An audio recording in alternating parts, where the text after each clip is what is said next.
Zamaretto pace setters Totten edge closer to glory. Find out why this former England international was at the Camrose.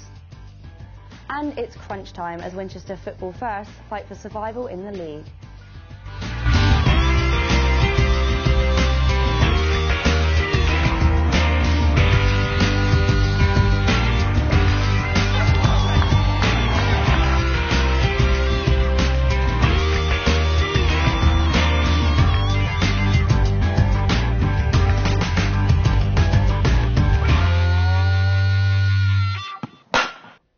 Hello and welcome to Sportsweek. I'm Cara Laithwaite.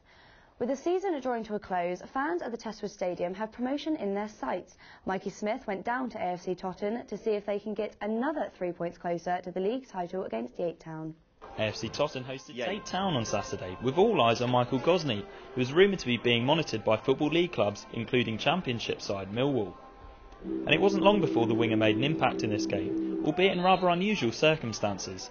His free kick deceiving everyone to open the scoring for the stands.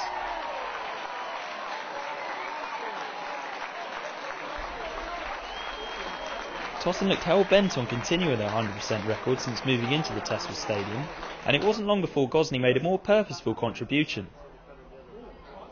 Headed away from danger, falls to Gosney!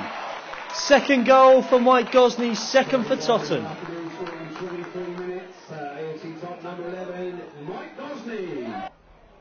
Ball's crossed in here, falls to Michael Charles with the header, 3-0 to the home team.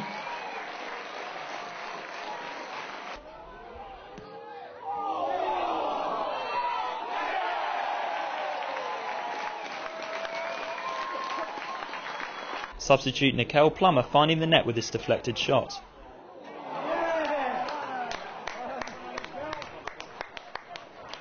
But it was Totten whose attacks contained the most menace in the closing minutes. Sherborne combining with Davis, but his powerful shot failed to find the net. Home sweet home it would seem for Totten, the Stags having scored 14 goals in their first 3 games at the Testwood. In the Blue Square South, mid-table Basingstoke and Dartford faced off against each other at the Camrose, with both teams not realistically looking likely to be dragged into the relegation places. Gareth Messenger saw what was a thrilling encounter. Both Basingstoke and Dartford have played some impressive attacking football this season, so this game was expecting goals. And it wasn't long in the waiting on loan Delano Sam York opening the scoring after just 56 seconds for the Dragons. Sam York through. Exactly the start Frank Gray would have wanted. Basingstoke on the front foot. A fantastic start, but it didn't take long for Dartford to hit back.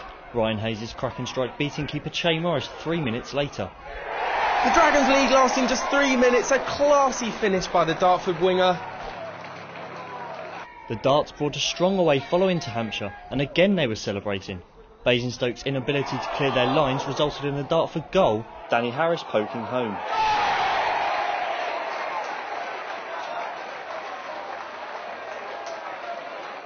The home side almost hit back immediately, David Pratt's fierce drive palmed over by keeper Andrew Young.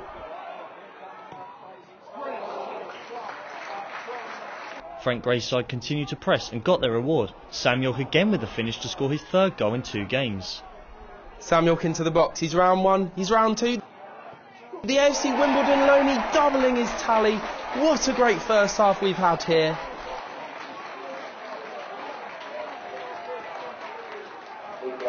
The second half increased in tempo with more goals looking likely. Basingstoke almost taking advantage with this fantastic lob by Matt Pattinson, but Young's superb work denied him. Fellow keeper Morris was also called into action at the other end, but his quick reflexes kept the scores level. Pattinson again came close with this chance, but the frame of the goal kept the midfielder at bay. Off the post and straight back into the keeper's arms. The midfielder so close again to regaining the lead.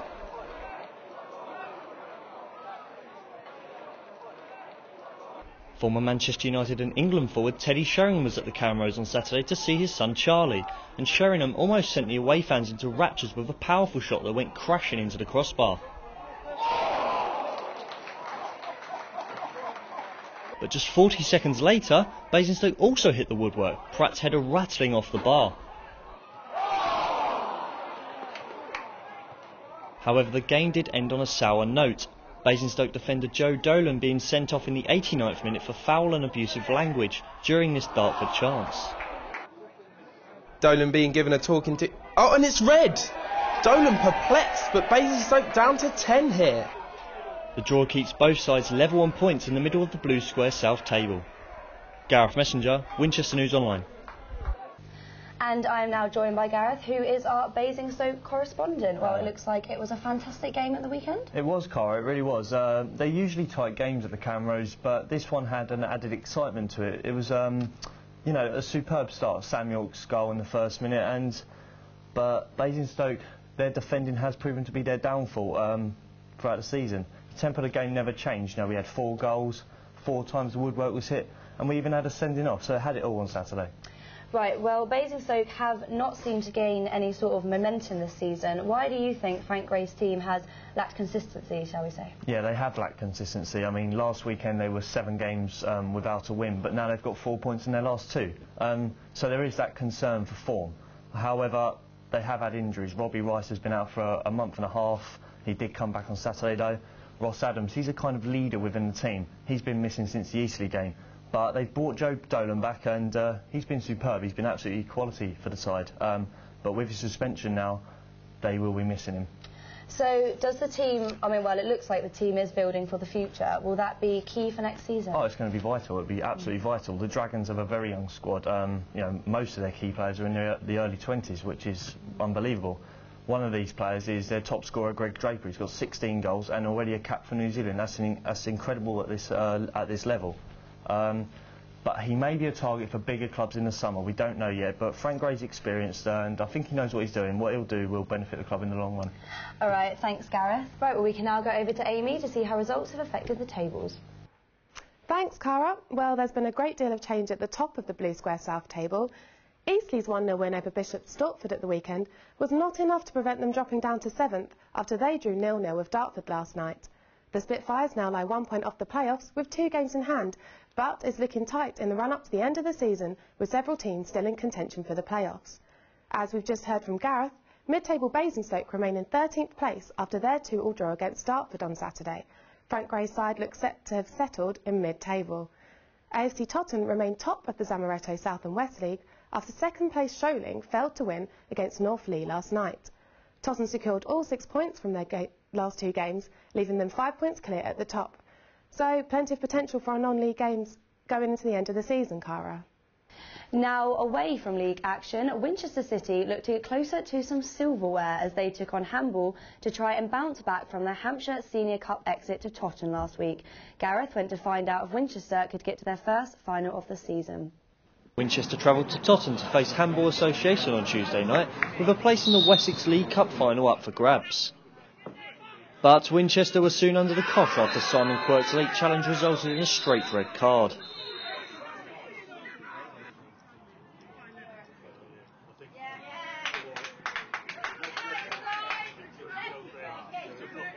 And it got worse for Winchester, Ashley Vickers finding space and slotting past keeper Rory Anderson. As the rain poured at Little Testwood Farm, Winchester went in search for an equaliser and got what they wanted, Zach Glasspool in hand to divert home. And surprisingly, 10-man Winchester took an unexpected lead from a Glasspool corner. Despite uncertainties over the scorer, the goal was accredited to Glasspool. It seemed Winchester had sealed their place in the final, but with just minutes remaining, Handball hit back. Jamie Barron's wonderful finish taking the game into extra time. As players got tired, chances were limited, but Lewis Fenimor's fizzing striker pushed onto the bar. After an extra 30 minutes, the teams were still tied, resulting in penalties. Handball striker Jamie Musselwhite missing his penalty and cutting a frustrated figure after. Mike Byrne confidently tucked his spot kick home before Lee Mills converted his. Matt Troon had to score to keep his side in the cup, but failed in doing so. Guy Butter's side progressed and will face Bournemouth Poppies in the final. Gareth Messenger, Winchester News Online. Relegation threatened Winchester went into their game on Monday night knowing only a win will do to give them an outside chance of staying up this season. Opponents Exeter Thirds travelled to the Parents on the back of the home draw against Winchester, which had ended their title hopes. And it was the home side who took the early initiative. James Knight curling Winchester into the lead after a neat exchange with Lewis Clarkson. Shortly after, Winchester doubled their lead. Josh Finch returning to the starting lineup after a back injury, heading home John Borg's in-swinging corner. Winchester kept up the early pressure, and it wasn't long before James Knight grabbed his second. The Little captain clearly relishing his new role as the centre forward, the goals here his first two of the season. But there was more to come from the home side in the first half. A rather scrappy build-up here, but Finch's powerful shot certainly wasn't. Finch clearly delighted with his second and couldn't resist sharing the moment with our camera.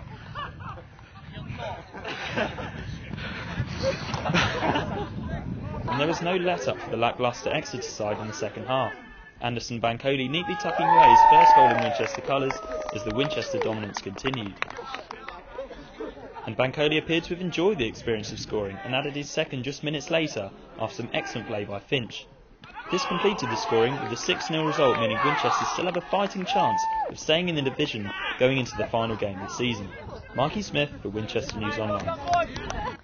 Now, as well as football, in recent weeks we have covered hockey, cricket and now something even more different. Amy Pickering went down to Southampton to meet members of a local karate club.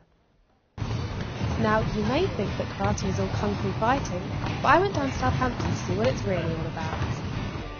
Karate-do Shotokai is a form of martial arts that does not rely on the use of weapons, instead concentrating on timing, movement and flexibility. The club has seen numbers rise in recent years, a fact which leader Gavin Rothwell was quick to point out. Well, there's been a club at Southampton University for over 30 years now. Initially, when it was formed, it was one of the only clubs in university, and it started off with 20 or 30 members, and it grew and grew. Karate has three basic elements. Gavin demonstrates the Oizuki, Fumikomi and the Kiyagi.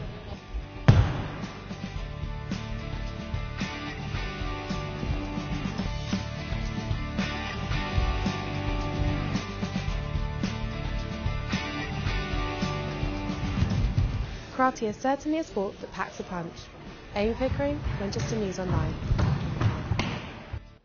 Well, that's all your sport for this week, but make sure you join us next week as all our local teams head towards the final stages of their seasons.